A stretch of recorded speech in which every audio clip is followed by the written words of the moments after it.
October 2nd, 2002, at 6:30 a.m., there was a shot that rang out and a man was dead. John Muhammad and Lee Malvo held this area in captivity for almost 3 weeks while they went on their killing spree, killing 10 people and wounding 3 others. We were afraid to take our children to school. We were afraid to go to the gas stations or the grocery stores. We did no outdoor activities.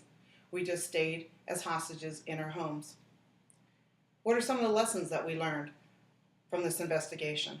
Well, it's my hope that during this speech you will learn some of the lessons. Also, we wonder, who are they?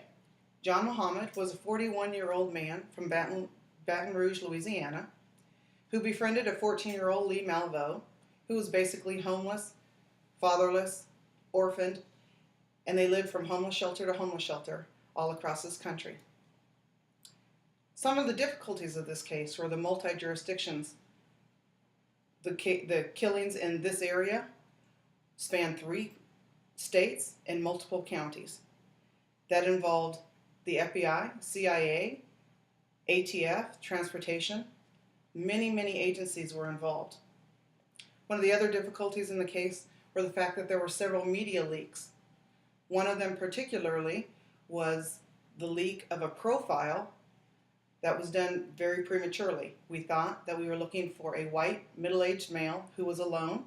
We also were told that there were several sightings of a white van. So we started looking for white vans.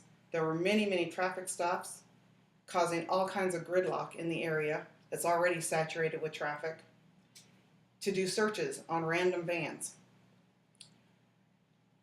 Of course, that's not who we were looking for, and so that was a huge waste of time. Some other information that we missed during this investigation because of media leaks and so on were the fact that there were clues left on a tree at the Ashland Ponderosa restaurant shooting that we did not see until after the deadline had been expired. That angered the suspects, and it also delayed the case. One of the other things, as the killings went on and ballistics were starting to come available, we started noticing that they were matched up with the national database and that there were ballistics reports from other parts of the country. Knowing that we now have victims all over the country, this complicated the case. Well, what are some of the lessons that we learned? Well, first we learned that you had to have a pre-existing relationship, professional relationship with all of these different agencies, which fortunately we actually did have at that time. They had ongoing dialogues, and that was already set in place, and that was a huge lesson that we did learn. Communication was another thing.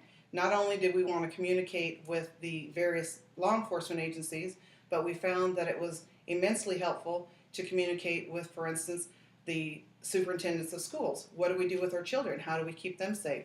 The Transportation Commission. How do we get more eyes and ears and radios out there to be able to see more things that are going on? We had the metro, we had the buses, we had the cab drivers. That was a huge help to be able to incorporate that in the communication. Also, we needed proper media usage and not to have the leaks get out there like the white van. Another thing that we wanted to learn was careful and responsible profiling.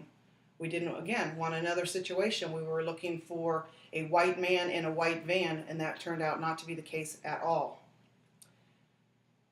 I would like to give you a handout that summarizes all of these points that we have learned. And also, I feel like I would be remiss if I did not mention the names of the victims. That's also on the handout.